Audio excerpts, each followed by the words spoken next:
Kung inyo pong matatandaan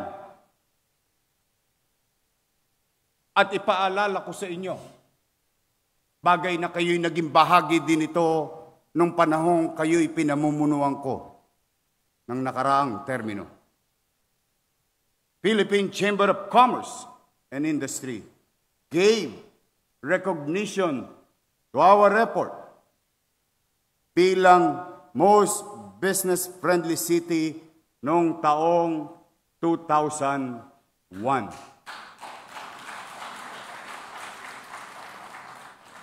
Kinilara rin tayo ng DTI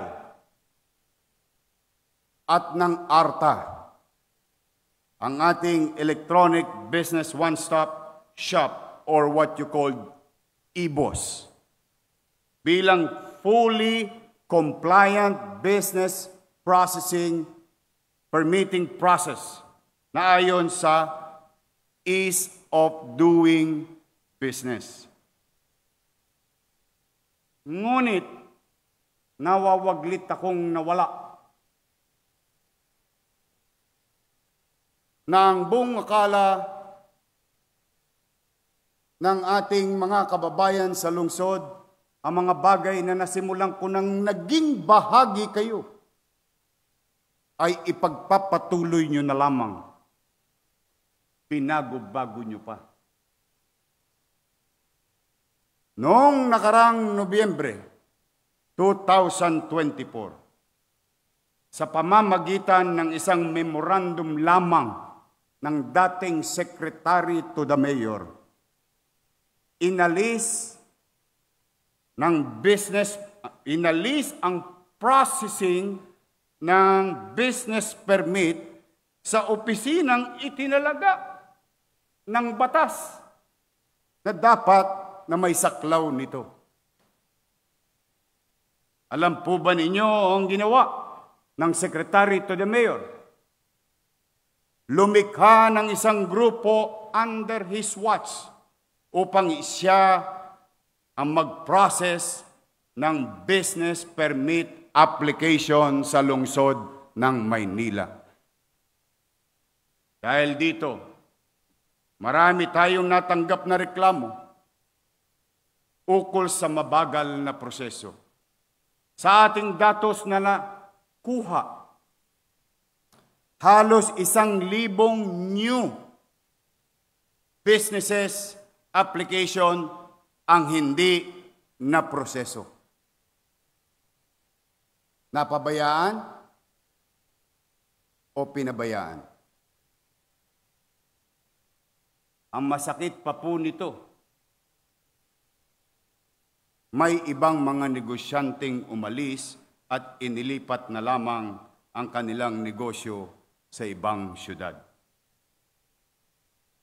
Ang isa pang masakit na katotohanan, may mga negosyanteng hindi tumuloy ang kontratang pinasukan dahil sa katagalan ng pagpoproseso ng kanilang business permit. Napabayaan? Pinabayaan. Kaya sa ating mga mamumuhunan na nakikinig, nanonood, ito ang direktang mensahe ko sa ating mga negosyante. Pumanatag po kayo. Ibabalik natin sa Bureau of Permits ang kanilang mandato upang muling maging mabilis ang proseso ng permit.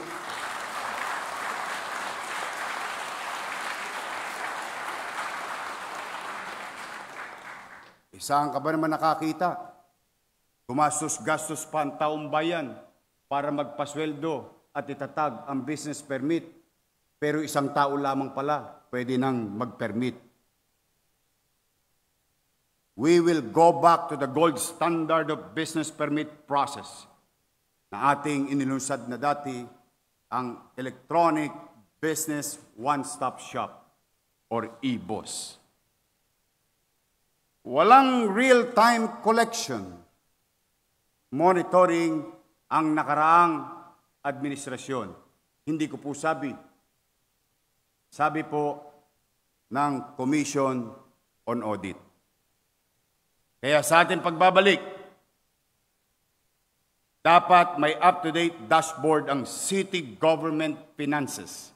At yan ay gagawin ko sa pamamagitan ng Task Force PACS o Fiscal Accountability, Cost Transparency, and Spending. Facts based on numbers because we have been living on the fairy tale of fiscal solvency. Facts kasi kung flat ang koleksyon, flat din ang serbisyo sa taong bayan.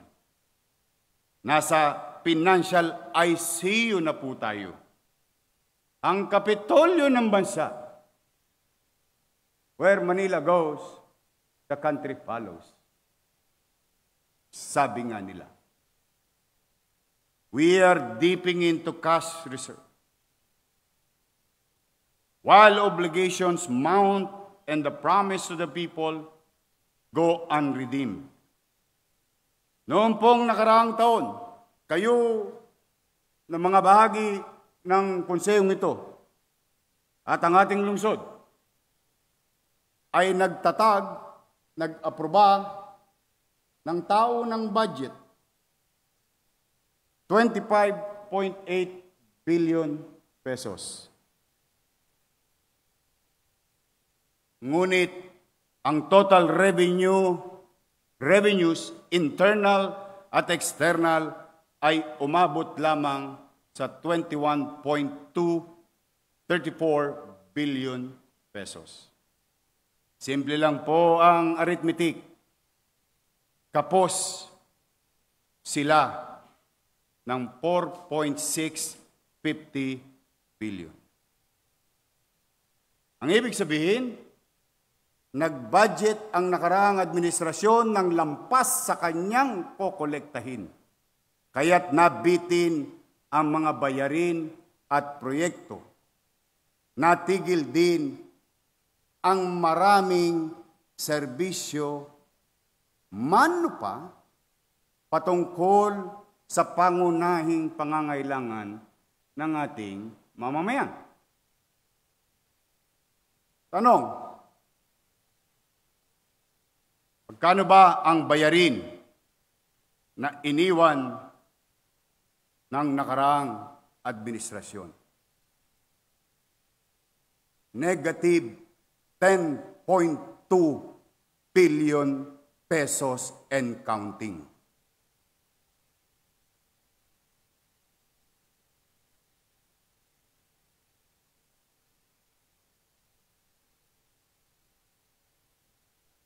I hope some of you will realize what you have done, allowing such problem.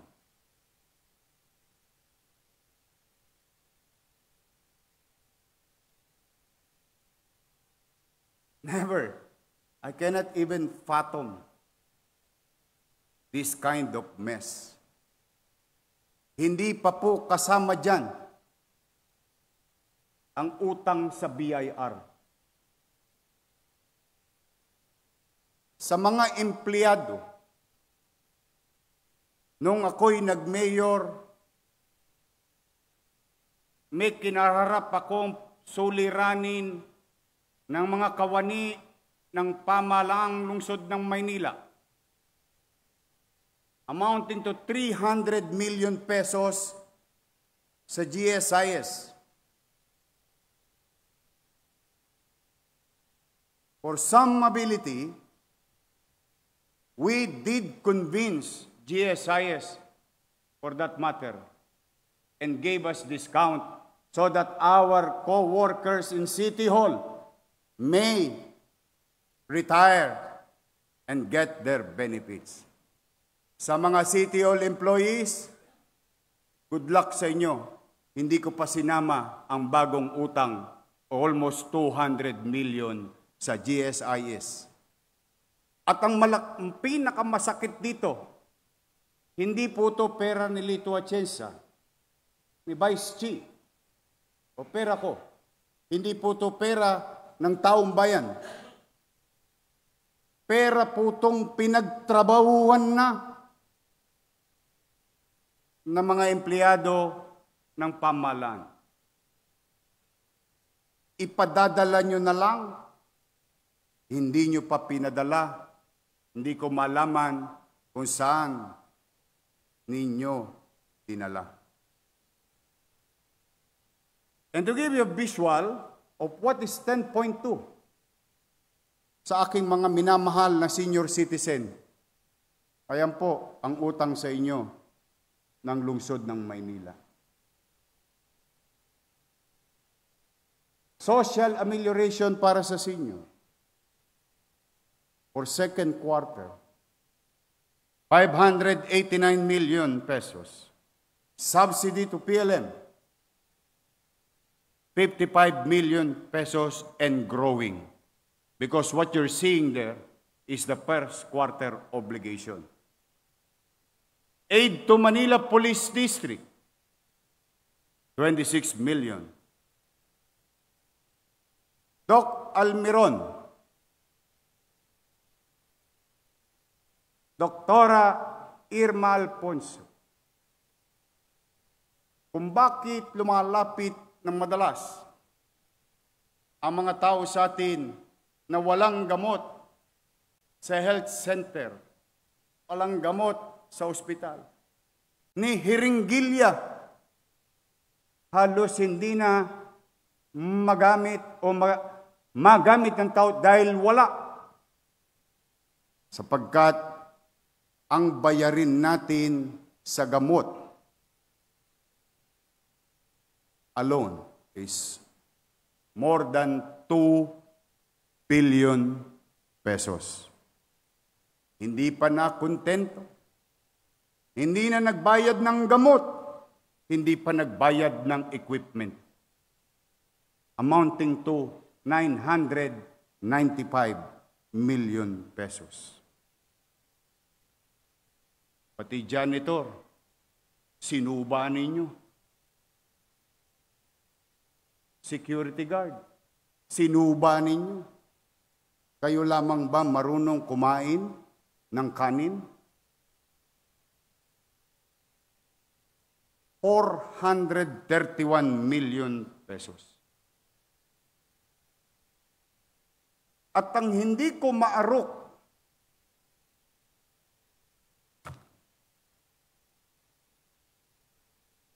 ipinagsinungaling ninyo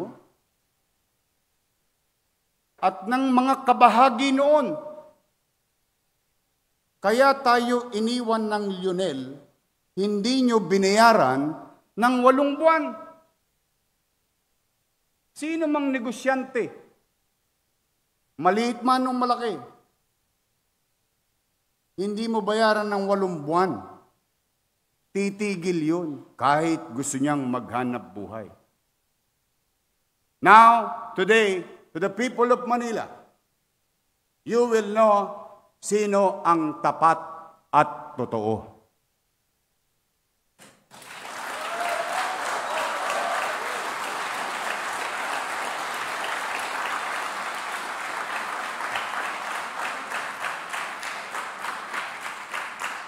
$561 million. Ipinagsinungaling nyo din na sinabi nyo iniwan. Hindi po. Andyan ang dokumento. Nagpaalam ng Oktubre ang Lionel. Nang maayos.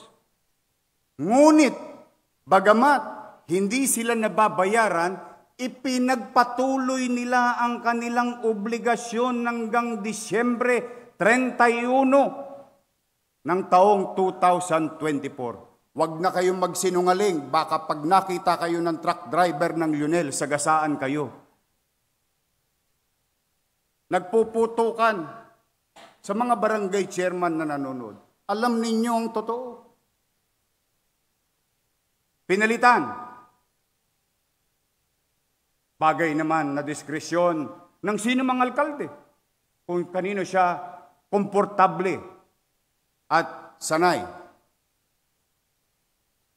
Pinalitan ninyo dito rin sa konseho. Kumuha kayo na alam nyo naman. Iba sa inyo yung matatanda pa sa akin dito. Na alam nyo naman na hindi pwedeng paghati-hatiin ang distrito ng Maynila and multiple contractors because our boundaries cannot be identified properly from one district to another. E di magtutulakan lang yan ng basura. Pero yan ay dinesisyonan ninyo.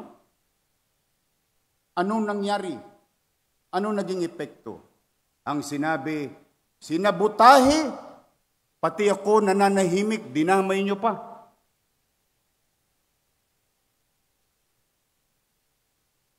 Sinabutahe. O sige, total politika naman ito. Nanahimik ako. Wala kayong narinig sa akin. Bakit? Naniniwala naman akong matalino ang mga batang Maynila. Dahil alam nilang totoong hinakot ang basura hanggang sa dulo ng walang hanggan. Ngunit, pinalitan ninyo. Naniwala kayo sa iilang tao. Ano ang kinahinatnanan o saan ngayon ang lungsod ng Maynila? Kahapon, maybe by this time you know it already, that I have received a letter from 2 companies that you have approved na hindi na rin nila kaya. Ang alin? Maghakot ng basura? Hindi. Hindi na rin nila kaya mag-operate kasi hindi rin sila binayaran ngayong taon na ito. Except on January. Now, magkano ang utang natin o babayaran natin sa basura? 950 million. So, lumalabas, dala ng pagkakataon, ipinagpatunay ng sitwasyon kung sino ang tapat at totoo.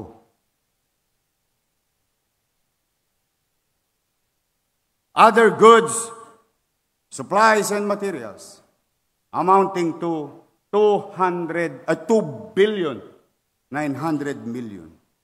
Infrastructure projects. You know what's ironic? And I'm going to discuss this. Forgive me, Madam Vice Mayor.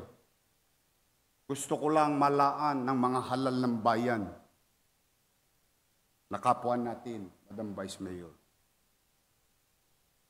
Alam nyo ba halos lahat ng infrastructure project? You tell me, what kind of infrastructure projects that you see or you saw? You know why? This 2.2 billion, Mayor Lito Atienza, this 2.2 billion, most of it, repairs.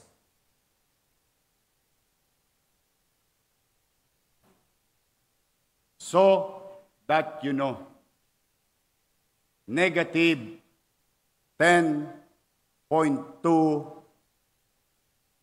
billion pesos and growing. 3.4 billion of that, or 33% ng nasabi kong numero, ay higit 1 taon ng overdue. May kapabayaan? Pinabayaan? Istapa.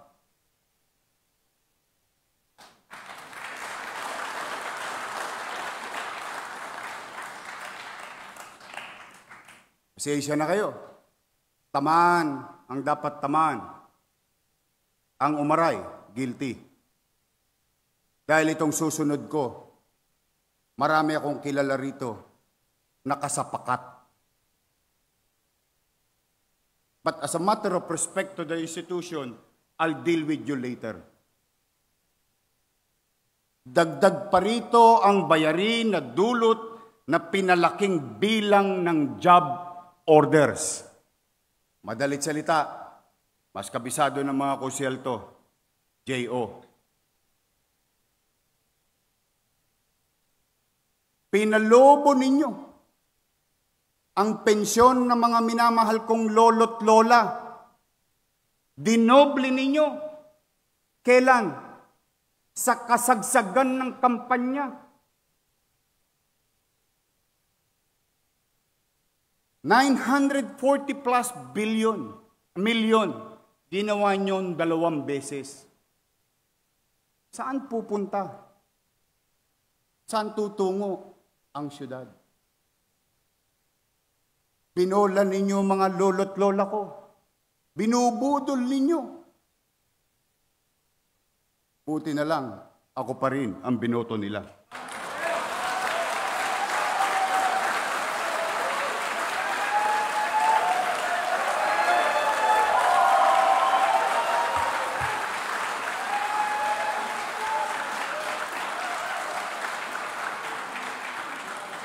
Sa aking mga minamahal na lolo't lola, mga nanay, tatay, buong kababaang loob po. Maraming salamat sa pagtitiwala ninyo.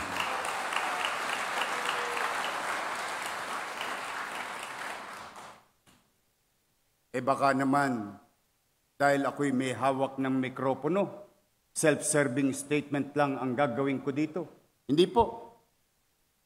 Ako ang magiging tapat at totoo.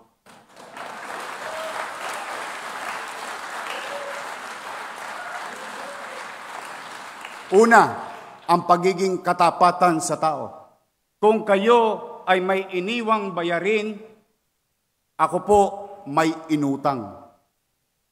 Na minsan hindi ko kinubli. Ang masakit,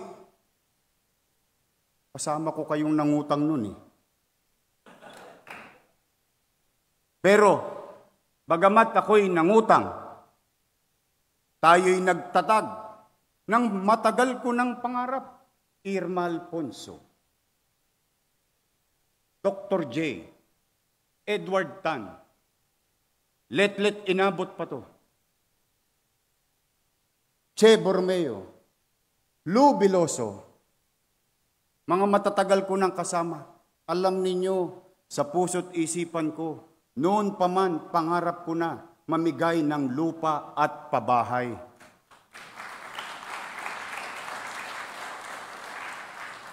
Bakit? Squatter ako eh. Alam ko ang pakiramdam ng isang tao ni hindi niya alam kung pag-uwi niya ay yung bahay niya nakatirik pa.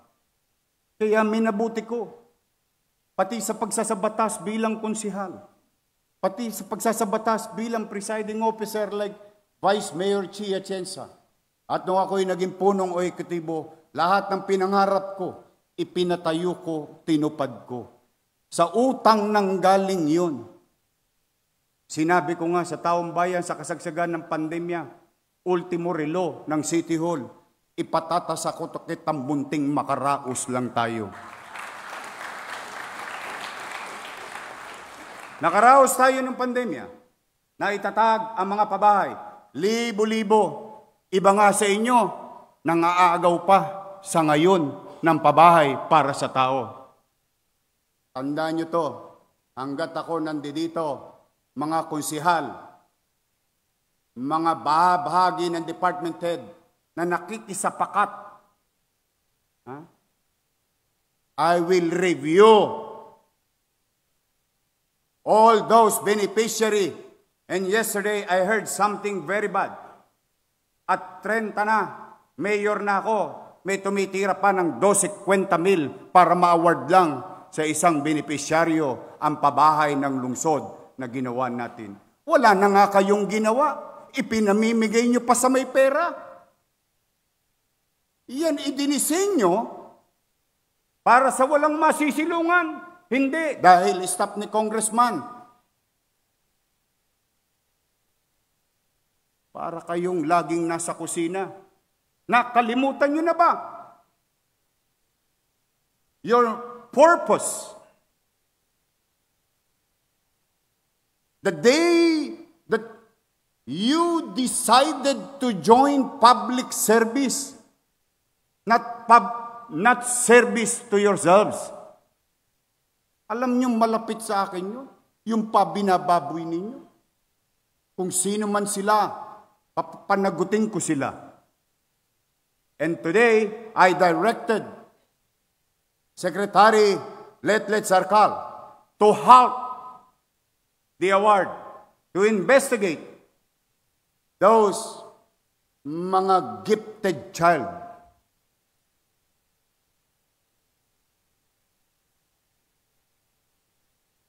May bahay naman tayo eh.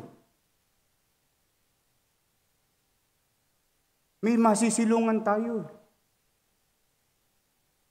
Paano ang wala?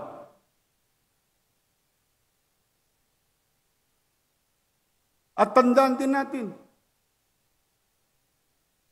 yan ay hindi ko ipinangutang na ang tanging dahilan ay pagbayarin galing sa lumang income. One day, I don't know, by accident, there was a news came to public, and I read about the Mandanas ruling. And when I read the decision of the Supreme Court, magkakaroon ng windfall o extrang income ang ating minamahal na lungsod. And mind you, and I want you to go back a little bit with our history. Before I assume as your mayor, we will never be entertained by any government banks. Bakit? Napakasama ng COA audit report ng siyudad ng Maynila. Ngunit, bakit nagkaliwat kanan ang bangko ng gobyernong lumapit sa atin? Bakit? May bagong pera. Hindi mo kailangan taasan ang buwis ng tao dahil may paparating na bagong income. And through some financial engineering, I am no economist, but I know what is the effect of inflation to every human being, not only in Manila, but the entire world. A peso spent today is better than the same peso spent tomorrow. And with that, napatupad natin. And with that, nakatawid tayo. 8 buwan, walang nagutom sa lungsod ng Maynila.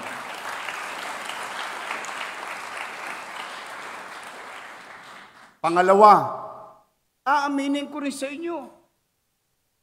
Deficit, binanggit ko kanina, may deficit din sa panahon ko. Hindi ko pwedeng ikubli. Sabi ko nga sa inyo, yan ang tapat at totoo. During my time, we've experienced 13% and 19% at the height of pandemic. Partida pa, pandemic pa. Bakit ganon? Ibig sabihin, may tiwala ang mamamayan, bagamat hirap sila, nagsipagbayad sila ng obligasyon sa ating minamahal na lungsod. O kayo, wala na kayong pandemya. And your deficit is amounting to 36 to 39%. What kind of fiscal management is that? And again, I am no economist.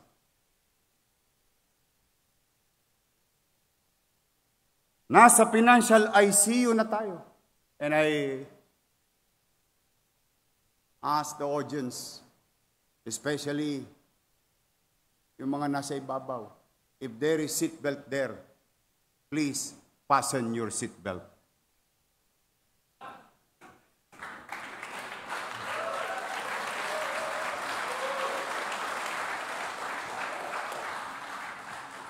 Kasi baka mahulog kayo sa bangko sa susunod kong ilalahad na tunay na katayuan ng ating lungsod. Nasa financial ICU ng City Hall sa panahon nila Kung makapag-cash advance pa, ay wagas at walang pakundangan. Election-related work but thinly masked as public service costs. Cash advances by the special disbursement officers ballooning to 3.8 billion pesos. Cash advance. Naalala ko si Mayor Lito Atienza, 10,000 lang yata, ayaw pa mag-cash advance eh. Let's call a spade a spade. Madalit salita, wala nang ang kita, puro bali pa, kaya nagkabali-bali ang buto ng kaban ng bayan. The total supplier payables increased to 7.4 billion. Alam niyo po, 1.8 billion plus o piso nito ay 2 taon nang binayaran. May kapabayaan, pinabayaan, o istapa? Mula January, mind you, I'm trying to be very specific that all of you here later on will be guided properly. Mula January hanggang May 2025, sa gitna ng kampanya, 21 na opisyal at empleyado ng City Hall nag-cash advance ng 2.1 billion pesos. January, Enero, Pebrero, Marso, Abril, Mayo, 5 buwan. Ano ang panahon na ito? Panahon ng ginamit sa kasama program, job order o JO at iba pang election-related services. Kumapit pa kayo. In just one day, they authorize one person to draw 3 checks in one day. Kaya siguro may bolt sa opisina ko. Isang tao lang. Isang araw lang. May 9, 3 days before election, pinag-cash advance ng 132 million pesos. Ayan po siya. Pogi.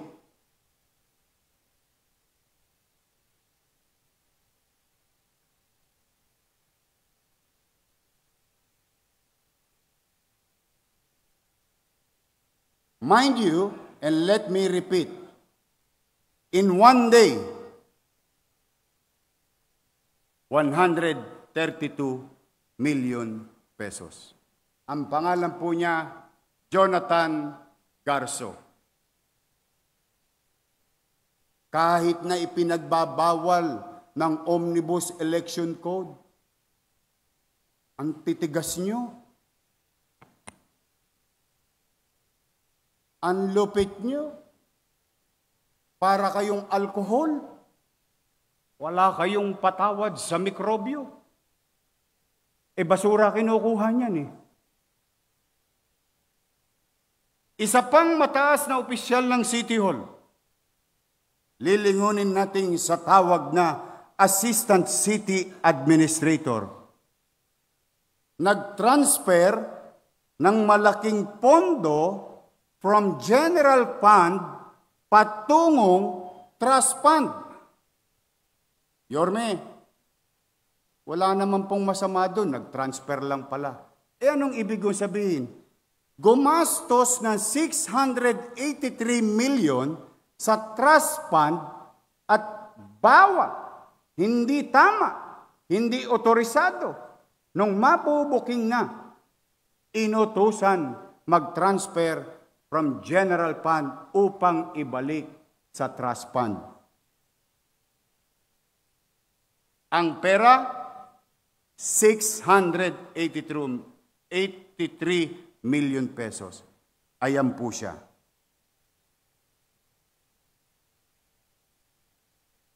Joy Dawis Asuncion. Anong buwan? January to March. Nang walang authority. Ibig sabihin, winawaldas natin yung trust fund and the basic concept of trust fund, that fund has dedicated or merong takdang gamit. Nagalaw, kung saan ginalaw sa mga manonood, pumanatag kayo. Aalamin po namin yun.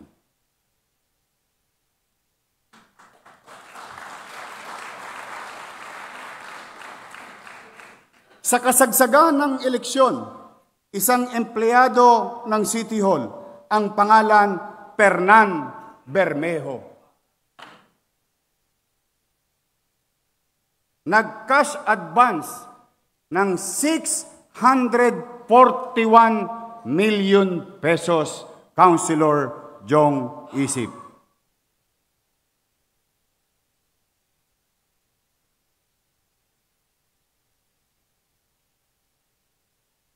Kasi baka nagtataka kayo, bakit walang pambayad sa 10.2 billion? Service render, product received, product use, and so on and so forth. Nasaan ang pera? Unti-unti ko nang ipinamumulat sa inyo kung nasaan ang cash. Ayan po siya.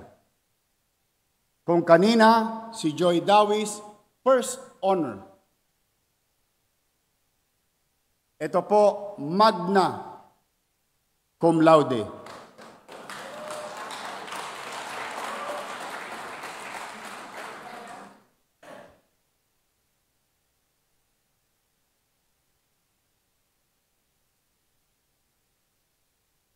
Ang susunod, ang summa cum laude. Attorney Marlon Lacson, amounting to 1.1 billion pesos.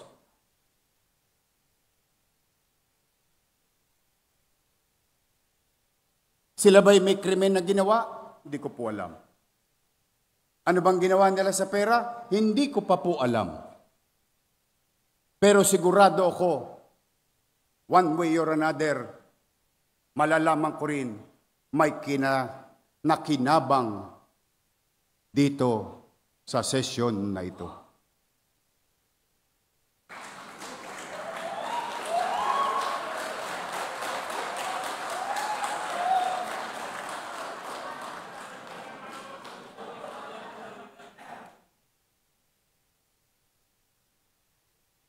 Before I continue, on a personal note, anong ginawa nyo naman sa Maynila?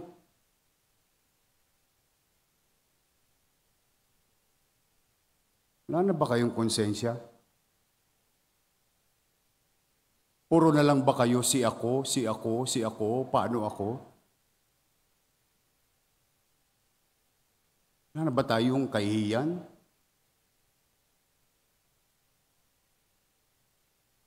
Nawala na ba sa atin yung pagmamalasakit sa kapwa?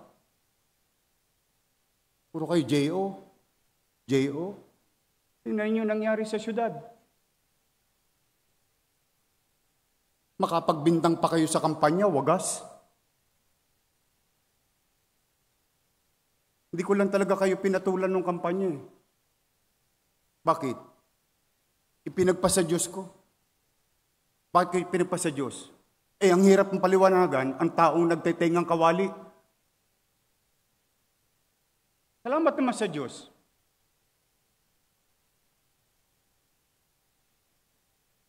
Awang-awa ko. Totoo lang. Magtatatlong linggo na ako hindi mapagkakatulog. paano babangon muli ang Maynila? Sa 10 bilyon ang utang natin, ang pondo natin, 20 bilyon. At the rate we're going, our PS services amounting to 60% of what? Of 20 billion? That's 14 billion.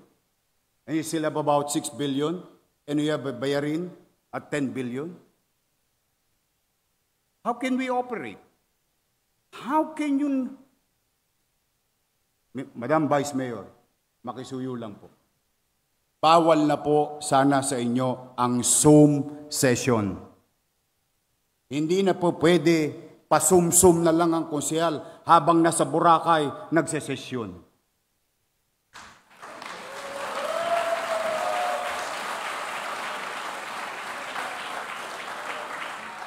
Ang sasarap nyo, ako hindi pa nakapunta sa Amampulo. Kaya ko naman. Hindi ko naman sinasabing masama yun. But if I may use the saying, for evil to succeed is for good men to do nothing. Ang pananahimik ninyo ay pagpayag ninyo na maghari ang kadiliman sa ating buhay at pamayanan. And I hope we start realizing we together repair this. We can repair this. We can heal the city.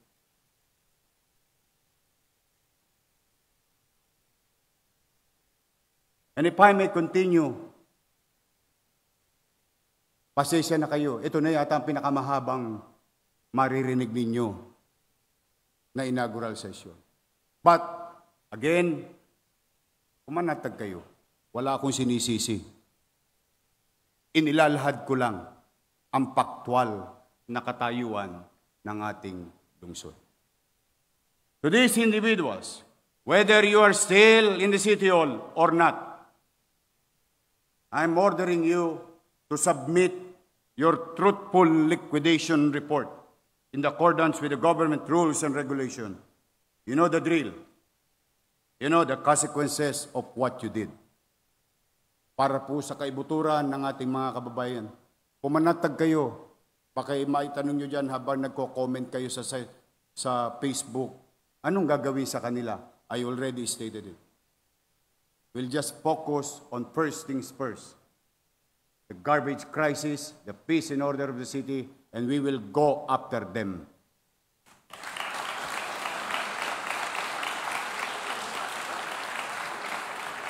Isa pang symptoms na nasa ICU ng City Finances ay ang MTPB. Bago sa aking administrasyon na sinundan ko, the average income, yearly income of MTPB is 53.6 million pesos. Noong panahon ko, sa pamumuno ko, itinalaga ko si Direktor Dennis Biyahe at naging yearly income ng MTPB is 131 million pesos on average.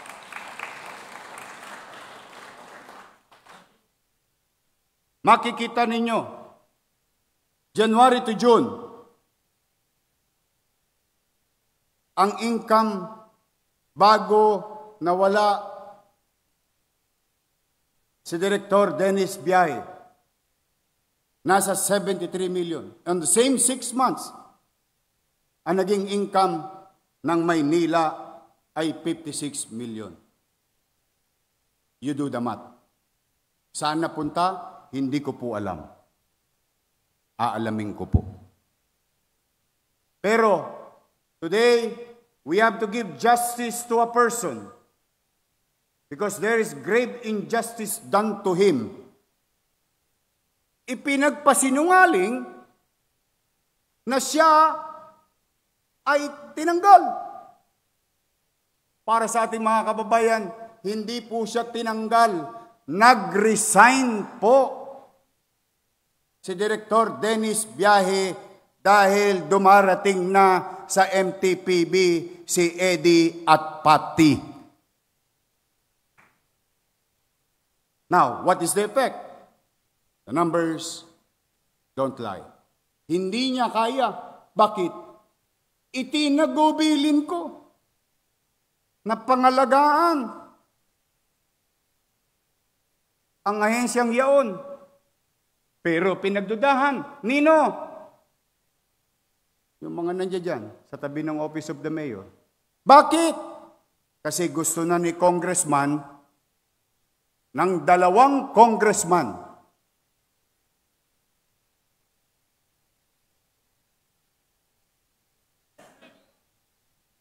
nakopoin ang parking sa syudad.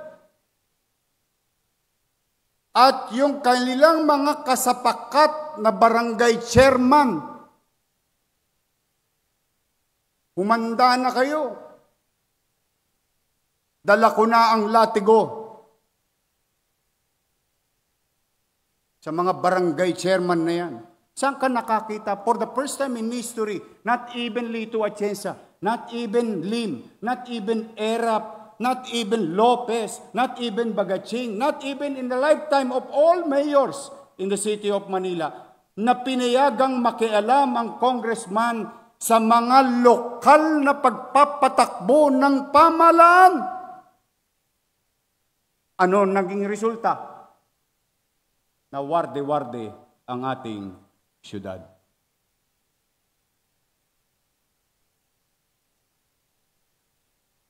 Kasi atat saan? Maalala ko nga, may nagsabi doon, gusto ko maging bilyonaryo.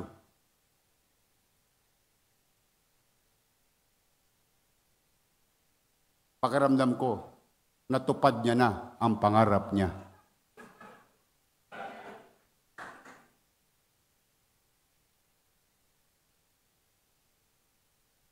Pero kayo, na mga konsehal, kung sino man, J.O. lang kayo. I never taught you that way. So ulitin ko, hindi tinanggal si Direktor Dennis Biyahe. Si Direktor Dennis Biyahe nag-resign kasi hindi niya kayang isubo yung isinusubo sa kanya na siya namang naging resulta ng mga numerong ito. Ano ang katotohanan sa job order? Parang sinisilihan yung ibang konsyal dito.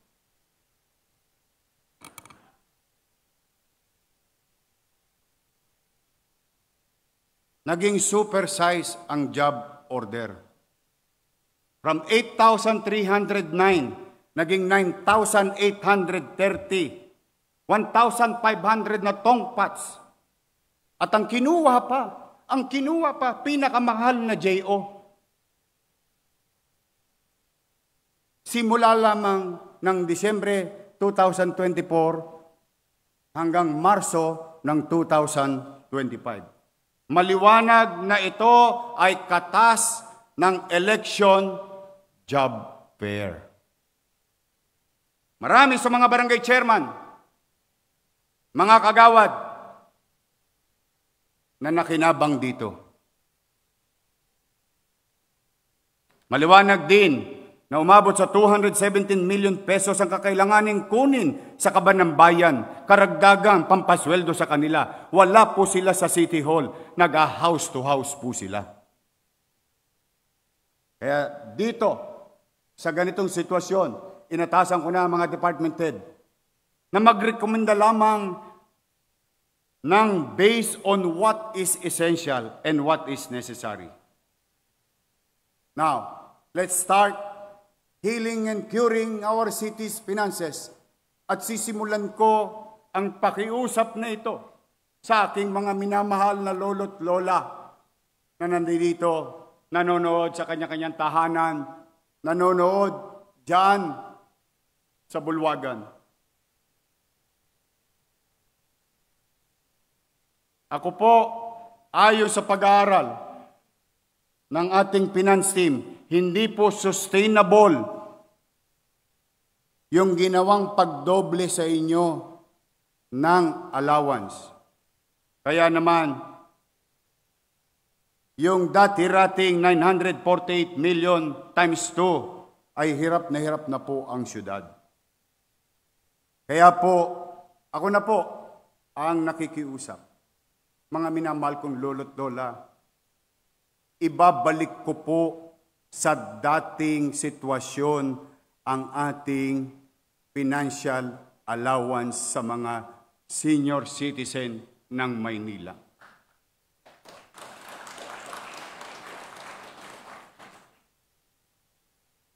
Ngunit, ibabalik ko din yung tinanggal nila na mga senior citizen na hindi botante. Yung senior citizen, saan ka nakakita allowance na po forfeit? Ang sabi daw, forfeited. Sa mga minamahal kong lolo't lola, pumanatag kayo. Ibabalik ko, botante hindi, makuha hindi. Maglulubi-lubi ulit tayo sa lungsod ng Maynila. Mga lolo't lola ko. At ibabalik ko rin sa inyo ang mga tinanggal. Sabi nga ni Vice Mayor Chi, yung cake na naging cupcake. Lahat ng bagay na sinimulan ko, ibabalik ko muli sa inyo, mga minamahal kong lolo't lola.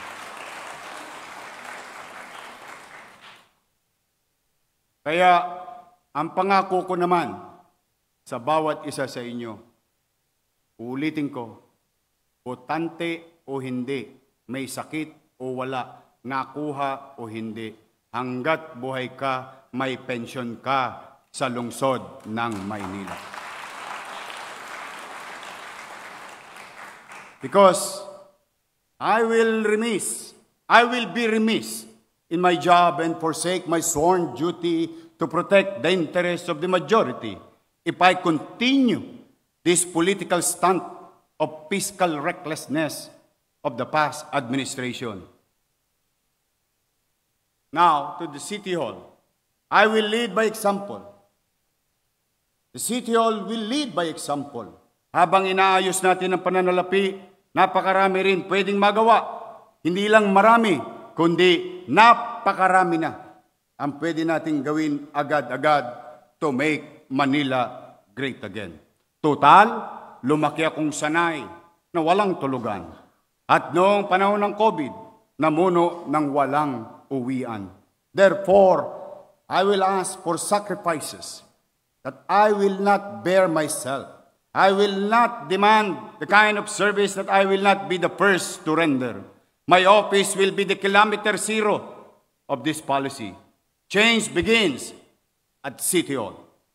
On my first 3 hours in office, I have signed 20 executive orders and appointment of executive officials. That is to make sure that there is no vacuum and that engine for change start to hit the ground running 12:01 of June 2025. I've signed Executive Order number 1, directing all officials and employees of LGU Manila to be the exemplar models. We will start with basic, good moral and right conduct. To make Manila again, we must begin at City Hall. Ang opisyal at empleyado ay hindi pabaya sa trabaho at hindi abusado. May paggalang sa batas at mga alituntunin na pinahiral ng pamahalaan.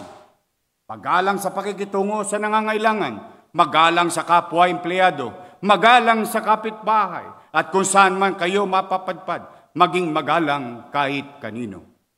Hindi irresponsable sa social media, hindi nagkakalat ng fake news. Sa oras ng trabaho, hindi nakikipagchismisan. Kahit luma ang damit, hindi kailangan maging mukhang dugyot. May respeto sa oras ng iba at sa mga nangangailangan ng tulong. May busilak ng ngiting ipinapakita. Kahit hindi oras ang trabaho, handang lumapit at tumalalay sa sino mang nangangailangan ng tulong sa inyong paligid. Hindi makikitang nagkakalat ng basura, nagpapark ng sasakyan kung saan-saan. Para naman sa ating mga health workers, inaasahan namin na kayo'y magiging mapagkalinga. Huwag na kayong sisimangot. Padadalan ko kayo ng gamot. Kaya naman nahihirapan yung ating mga health workers eh. Anong ibibigay nila? Kispirin? Yakapsul? Togmolodon? Bakit? Itinira natin ng JO eh. Pambili na lang ng paracetamol, gineo nyo pa. Kinas advance nyo pa.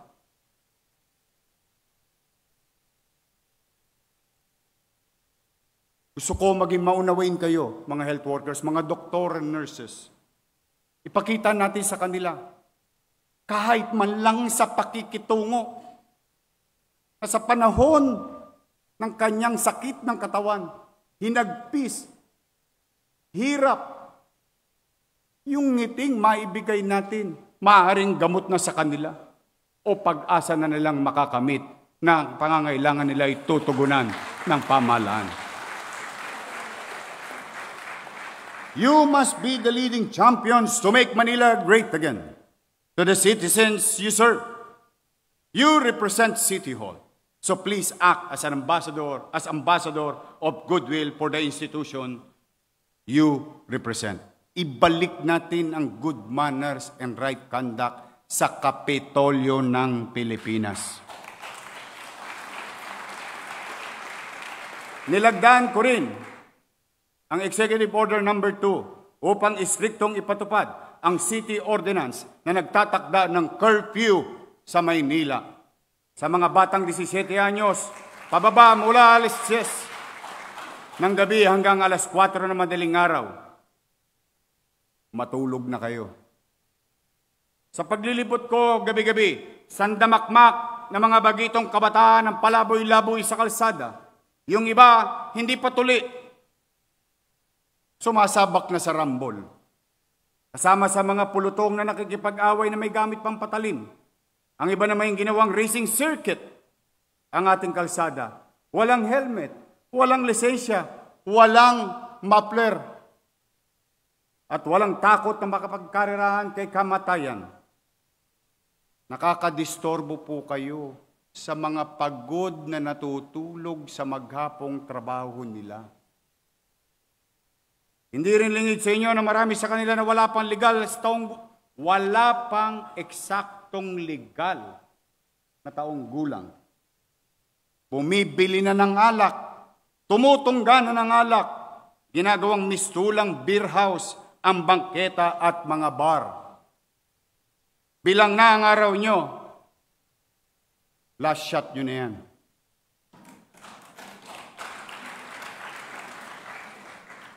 On a serious note, when these feral kids go wild, they cause mayhem, public disturbance, and danger to themselves.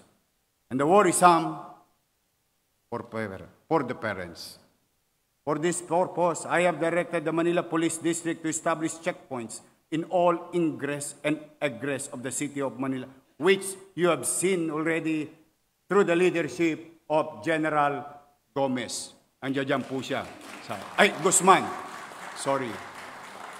Ayan po ang ating district director.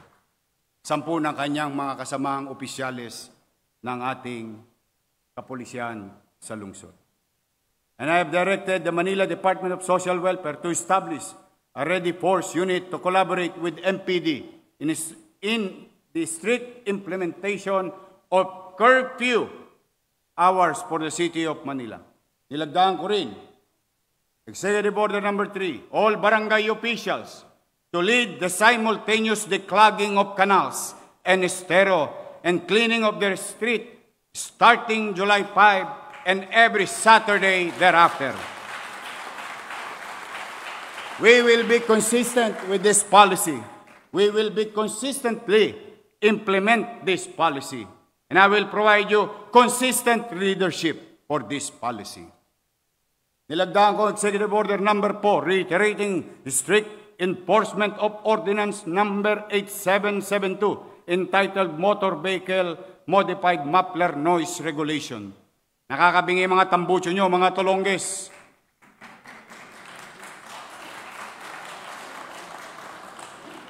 At dahil dyan, nabingi rin ang pamahalaan sa sigaw ng taong bayan, kaya ipagbabawal ko po ito. Ours must be a city of sights, not city of signs. Not a perpetual display of dead cables and wires. So sa mga telco, public utilities, hindi po pansit kanton ang poste ng aming lungsod. Kaya nakikiusap ako sa inyo, kayo may nanonood ngayon, sa mga patay na kawad ng kuryente at telepono, tanggalin nyo na po yan sa loob ng 6 na buwan. For this purpose, I signed Executive Order number 5, mandating telecom, power, electrical, and or cable TV services providers and other service providers to remove wires and cables that are no longer in service and fix the so-called spaghetti wires. Consider this as a sort of your disconnection notice.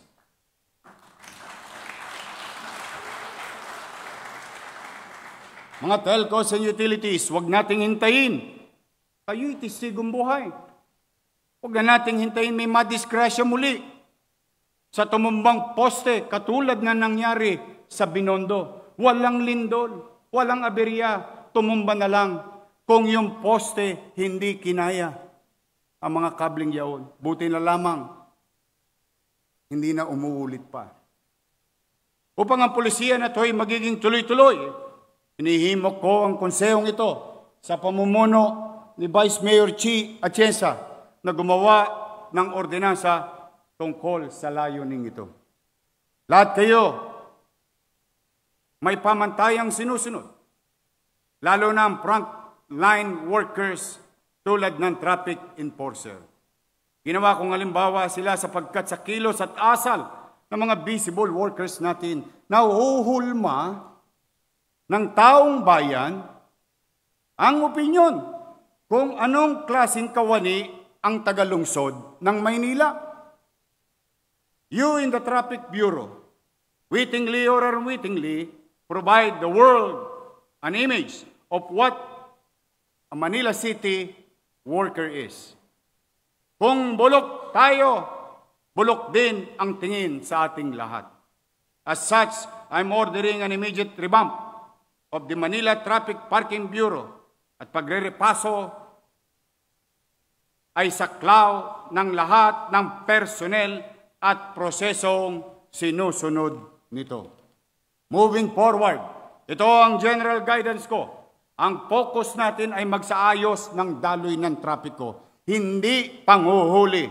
Kung ballpen na pansulat sa ticket ang pangunahing ginagamit sa traffic management at hindi pito, ito ay mali. Traffic stops or signs should not be the penalty traps. Hindi po revenue generation ng pangunahing layunin ng pagpapatupad ng batas trapiko, kundi road courtesy and safety. Lalong-lalo na sa mga nanonood sa gitnang silangan o Northern Luzon and Southern Luzon, sa mga magsasaka nating naghahatid ng pagkain sa atin dito. Ito ang garantiya ko, hindi na po ambush alley ng kotongero ang lungsod ng Maynila.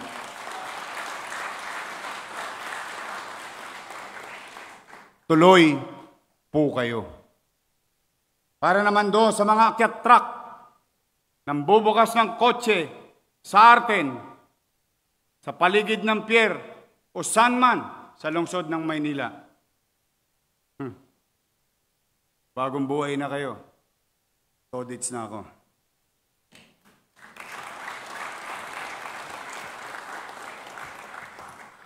Narito ang panawagan ko naman sa DPWH, DOTR, Maynilad, Manila Water, lalo na ngayon pag pumunta kayo sa Malate, 5-5 ang hukay, taon na ang binilang.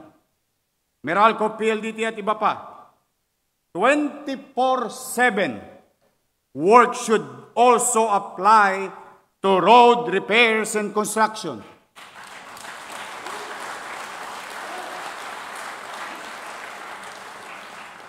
Ulitin ko, Engineer Andres, no permit will be given if they are not going to work 24 hours on a shifting mode. Why? Kung do not delay ang proyekto, bakit sa araw lang ninyo sinisimulan? Do not delay pala. Pero pagkagabi walang gumagawa. Pagka Sabado-Linggo'y nakatenga, sino na sakripisyo? Taga-lungsod ng Maynila. Kaya ito'y gentle reminder ko sa lahat that goes to everyone, to the national government, to the private sector. Bumusina naman kayo kung meron kayong gagawing kalsada o lubak-lubak o kanal na bubungkalin. Kawawa ang mga taga-lungsod ng Maynila. Pakiusap ko sa DPWH, huwag po ninyo kayong magtatayo.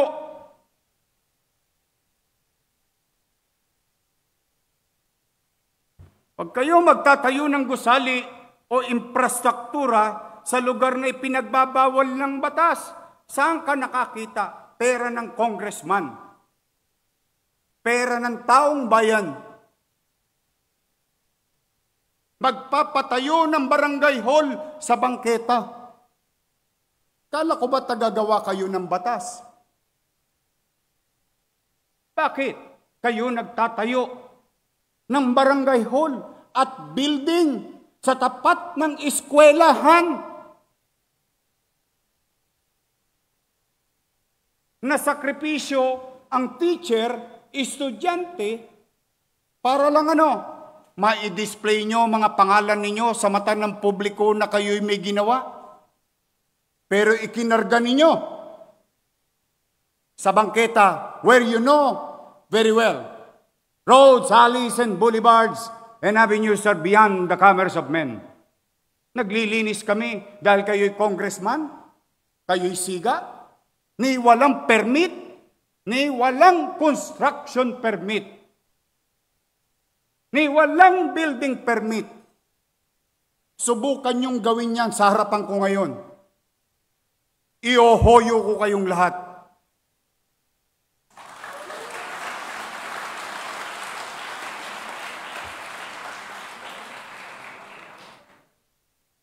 That's what you call technical malversation of public funds.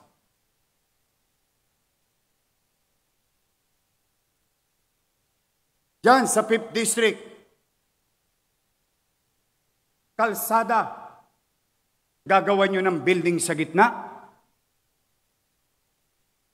Sisira na ba ulo ninyo? Noong panahon na yon, dahil takot sa inyo ang mayor, dito sa Maynila, there is a new sheriff in town.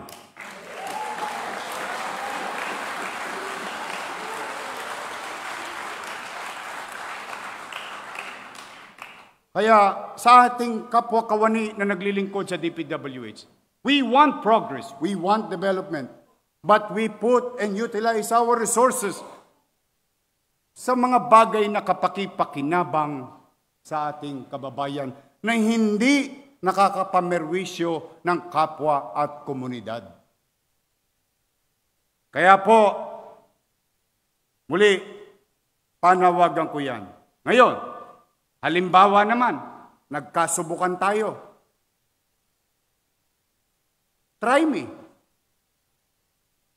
Ibalandra nyo yung truck ninyo sa kalsada. Ia-acetylene ko yan.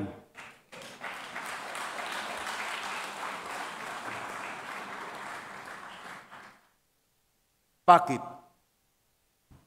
Ang taong bayan, walang lakas ng loob lumaban sa politiko. Kaya ang hinagpis nila, sa loobin nila, parang wala nang gobyerno sa lungsod ng Maynila. Kaya I hope we are very clear about this, Engineer Andres.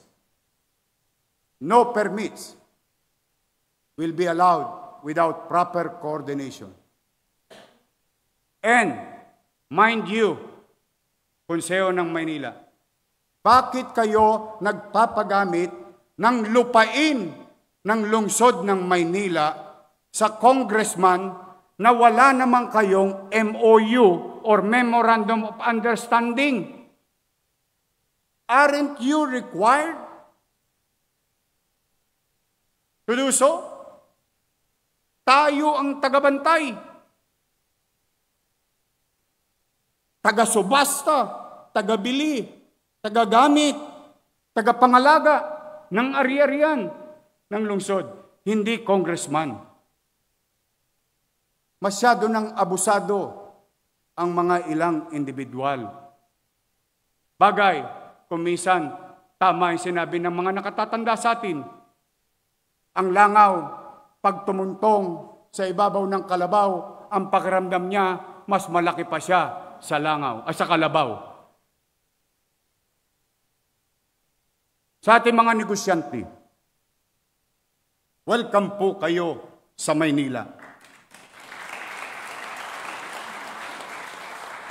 Open governance requires confidence-building measures that will convince the businesses, big and small, will invest in the city of Manila. Para pumasok sila, latagan po natin sila ng red carpet, hindi ng red tape. Higit nating gawing mas epektibo ang IBOS, Electronic Business One-Stop Shop. Let us demonstrate through deeds, not words, through actual service, not posters on the wall, that there is indeed ease of doing business in the city of Manila. Tapos na po ang kawalangyaan at pang-aabuso ng mga empleyadong or individual sa loob ng City Planning and Zoning Department simula sa araw na ito.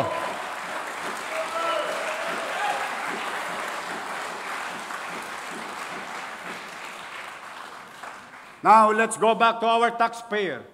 And I appeal before this chamber, this council, and I appeal to you through the leadership of our Vice Mayor, Chia Chensa.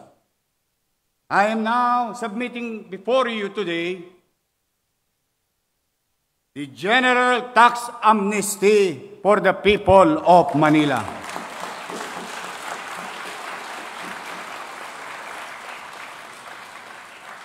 Bakit po? Ginawa po silang bakahan. Alam niyo po ba ang ibig sabihin ng bakahan? Ang baka, ginagatasan. Mas gusto nilang mali ang taxpayer para patuloy na madala sila sa farm. And that will stop. We have to give ease. There is economic struggle or challenges in the world, not only in our country, but in the world. Same the thing also in our city of Manila. Bibigyan natin sila ng bagong simula. Maswerte sila, magsisimula sila ng zero.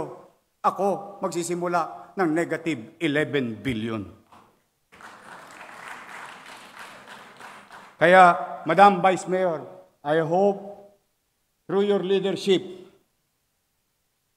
we pass this measure to ease the experience or yung mga dinaranas ngayon ng ating mga kababayan. Tungkol naman sa basura, mahigit 2,000 metric tons ang nahakot nating basura kahapon. Hindi ko naman maintindihan sa inyo. Nandyan ang truck, nandyan ang DPS, may kontrata kayo. Ba't hindi nyo hinakot yung basura?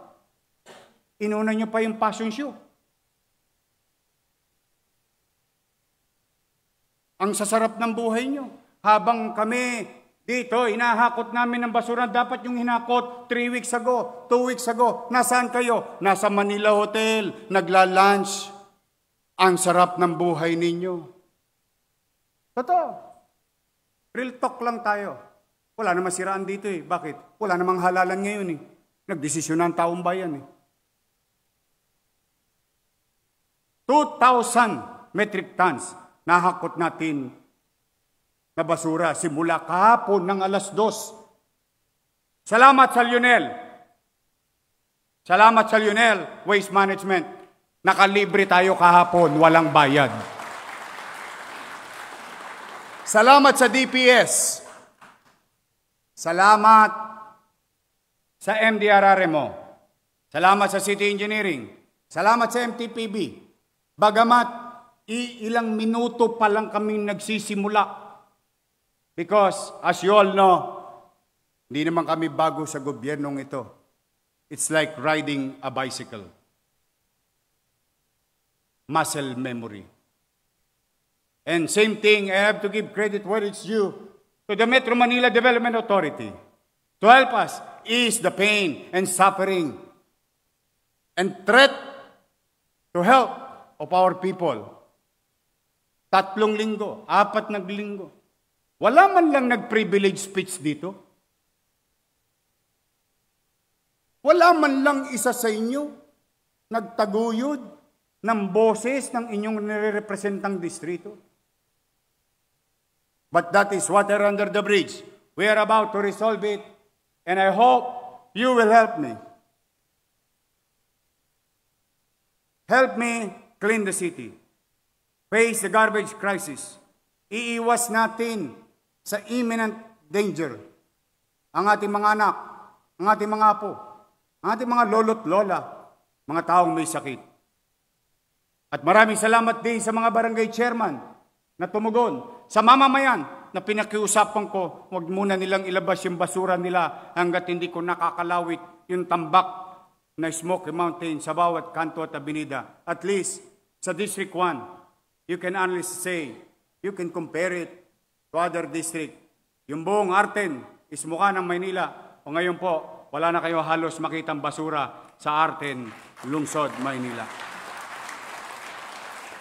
Kaya, again, Madam Vice Mayor, dahil dito, ipinapanukala ko sa Sangguniang Panglusod na kaagad magpulong upang ideklara ang state of public health emergency due to imminent threat to public health caused by failure to collect garbage in the city.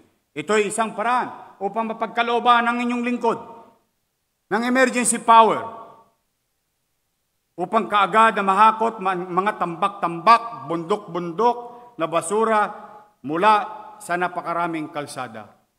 Kahapon po, libre ang Lionel. Pero hindi po araw-araw Pasko. And we have to accept the fact that we must act. In the next few months, we will launch medium-term comprehensive development strategy to make Manila great again. Here are some conceptual themes of the comprehensive development strategy. Una, Manila City Drainage Master Plan. Layunin natin solusyonan ang problema sa baha at ayusin ang water management sa buong lungsod bilang paghahanda sa hamon ng pabago-bagong klima at makabagong panahon. Pangalawa, Manila City Underground Cabling Project. Pangatlo, Cohesive Urban Environment for Public Spaces Project. Pangapat, Public Transport Improvement Plan. Panlima, Transit-Oriented Development. Panganim, Manila Smart City Initiative. Pampito, Disaster Resilient Project. Pangwalo, Preservation of Cultural Heritage and Identity of Manila Project. At ang pinakamalapit sa puso ko, we will continue to build roof. We will continue to build houses. We will continue to bring back dignity to every families in the city of Manila. The in-city vertical housing program will continue. And of course, the development of our school buildings, kabilang na sa short term ng Make Manila Great Again development strategy ay ang mga sumusunod. Construction of 15-story Pinondominium 2. Ito ay isang in-city vertical housing na magbibigay ng ligtas at abot kaya. Oo nga pala. Bago ko ipagpatuloy ito.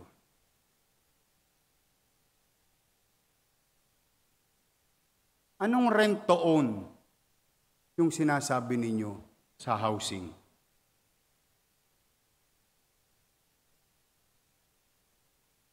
Do you really have no idea, no?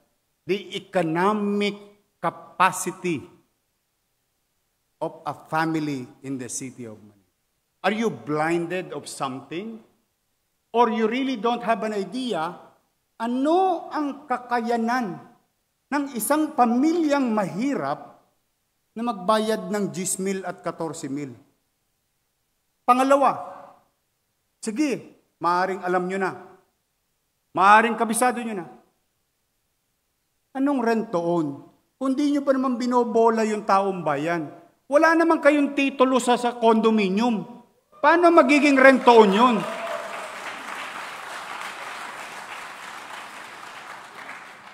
How can it be rent-to-own?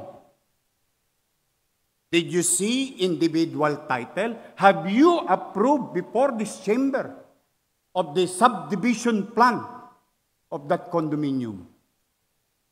Mambobola lang kayo, nambubudol pa kayo. Hindi po totoo yun. Bakit? Yung programa po na yun, iisa lang ang titulo, yung lupa. Because it was not designed that way. It was designed to uplift, to bring back dignity to those families living in the city of Manila who cannot afford even an apartment dahil mahal. But, as I have said, I have directed our secretary to the mayor, Letlet Sarkal, to review all these things.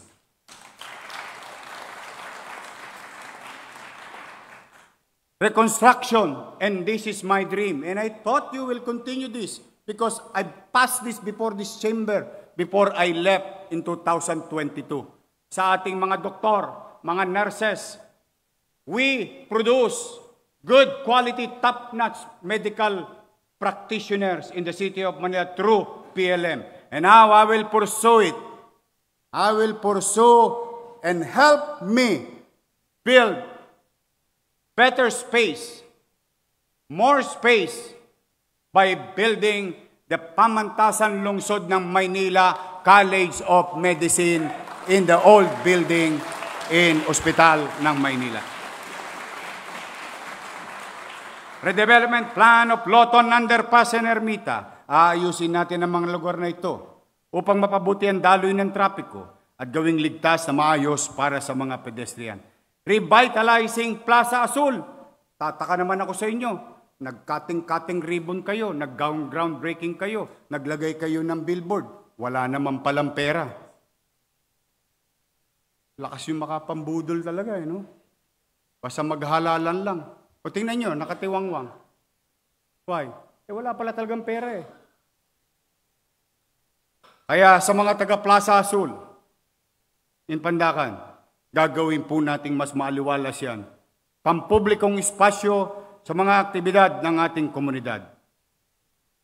Last, 1 classroom, 1 smart TV program. Bawat silid-ilaran sa ating lungsod, pangarap nating kabitan ng high-definition, giant screen, internet-ready TV. Huwag ko kayo manag-alala, mura lang po ito. Baka nga makuha ko pa ito ng libre. It's easy to procure, mura, sa Raon nga, buy one, take one pa. Sa panahon ng bots and bikes, bakit ang gamit pa rin natin sa pagtuturo ay blackboard lamang? Yan ang tanong namin. We have developed already Manila Science High School.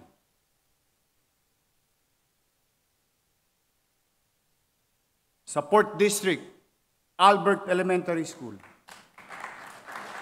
Rosario Almario Elementary School. And I'm going to give this message and address this to the people of Sampaloc. Umasa kayo. Akalain ninyo na tayo ko lahat ng eskwelahan kasagsagan ng pandemya, 2 taon lang. Ngayon, 4 na taon na hindi pa gawa yung Magsaysay High School.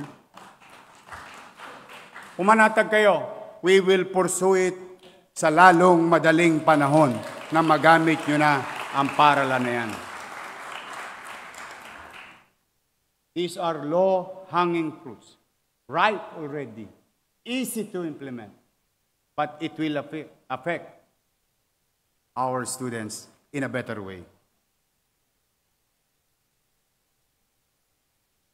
Uya na. Marami pa eh. But I just wanted to be forward and honest about the situation. This cannot be sugar-coated. It cannot.